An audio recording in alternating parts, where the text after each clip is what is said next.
Hi, today in front of me VIVO V21e and I'll show you how to edit notification panel shortcuts on this device.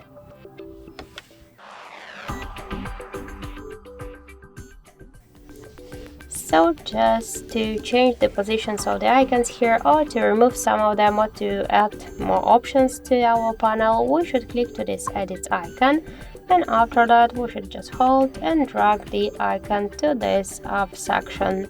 To remove some of them from here by the same way, we should just hold the icon and drag it to the down, and to change the positions of the icons here we should just hold it and drag it by this way.